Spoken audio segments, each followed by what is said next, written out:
Authorities in Ukraine have launched an investigation into what they said was the apparent summary execution by Russian troops of 16 Ukrainian soldiers who had surrendered on the eastern front line.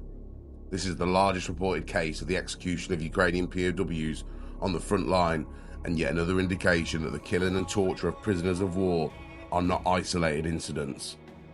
This is a deliberate policy of the Russian military and political leadership. Moscow did not immediately comment on the accusations. The Kremlin denies that Russia commits war crimes in Ukraine. Must just be over 130,000 fucking coincidences, then scumbag. The Ukraine Prosecutor General's office said on the Telegram messaging app that it was looking into a video shared on social media showing the alleged killing.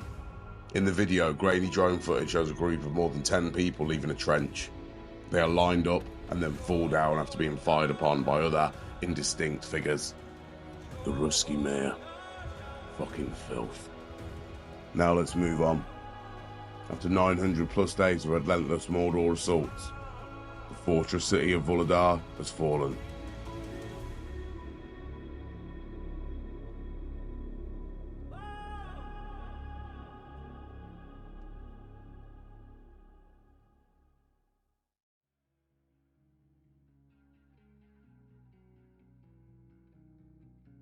Located less than 2 kilometers north of the town of Pavlivka, Vuhledar is a coal mining town with a pre-invasion population of 14,000, with Soviet-style apartment blocks set amid a flat, open landscape.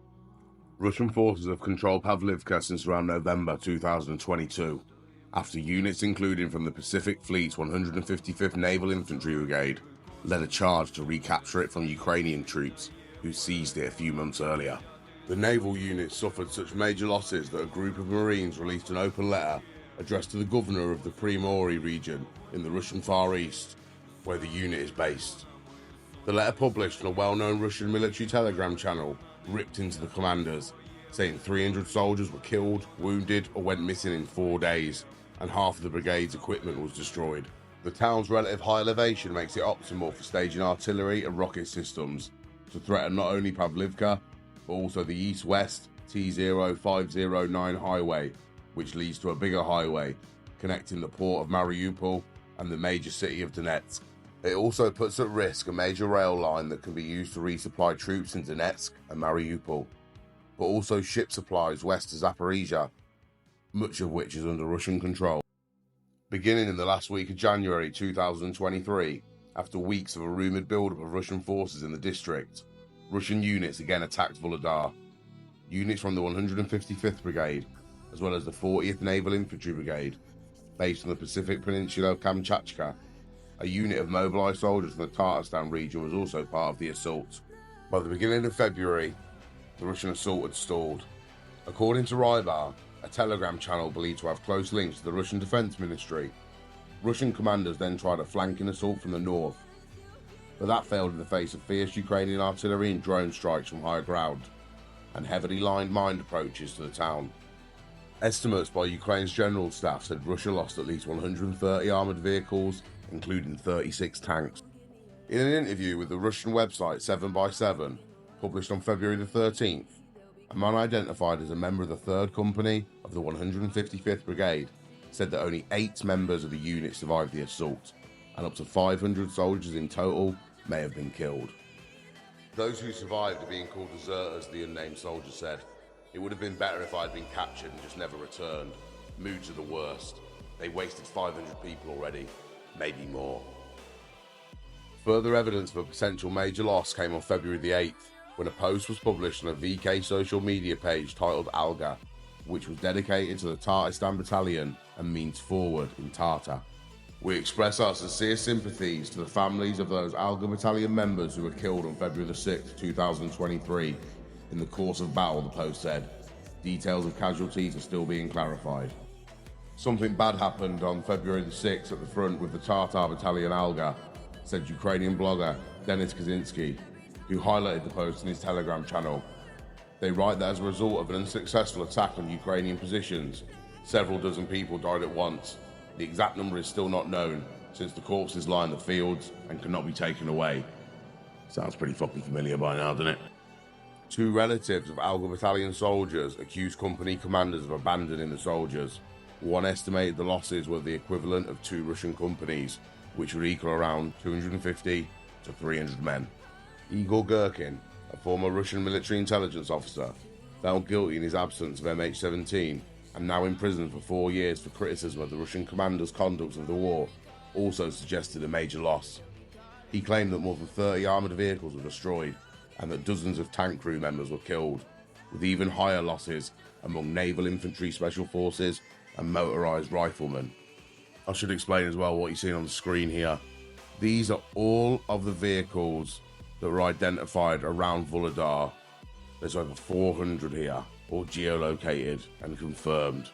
The Institute for the Study of War, a US-based think tank, said in its February the 10th assessment that the video footage that had circulated widely indicated highly dysfunctional tactics. I should have just explained now as well, if you're looking at the footage and thinking, hang on, that doesn't look like February. I've already done a piece on the Battle of Vhuledar. It's about 45 minutes long, and I didn't want to just regurgitate the footage. So all the footage you are seeing is from Vhuledar, but I didn't want to just repeat the same footage as what I'd already put out. So if you want to see the rest of that footage, I will leave it in the pinned comment section. A large number of enemy forces, including the command staff, were destroyed near Vhuledar and Marinka in Donetsk Oblast, head of the United Press Center for the Tversky district of Ukrainian Defense Forces said.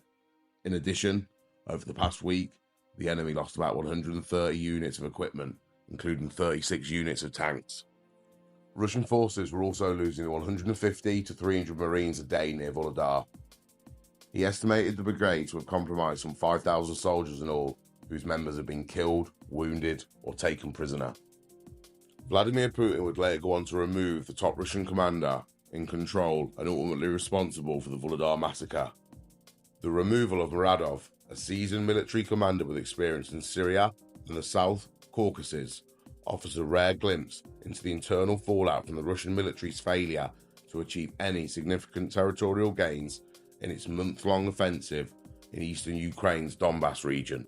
At the height of the Winter Vhuledar offensive in February, units commanded by Muradov lost 103 pieces of military equipment over 3 days, including 36 tanks, including to Dutch group Oryx, which uses open source data to track Russia's material losses.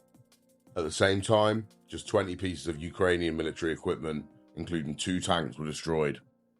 Muradov had the Russian military repeatedly attacking in small mechanized formations through minefields across open terrain, and they accomplished nothing in Vhuledar, military analyst Michael Kaufman said. Unfortunately, as I've said before, Russia has the ability to win battles and conflicts by overwhelming the enemy with the bodies of its own men. And that's exactly what they did with Vhuledar. This video is in dedication to all who served and all who fell defending Vhuledar, and all who served and all who fell defending Ukraine. And all for the little Vatniks out there, because I know you watching, I can see you on the analytics, you silly little twats. No wonder the Russian way of war got put down. I hope you enjoyed my little movie trailer at the start.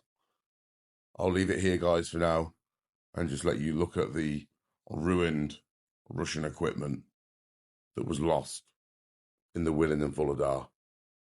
Thank you all for watching. See you next time. God bless.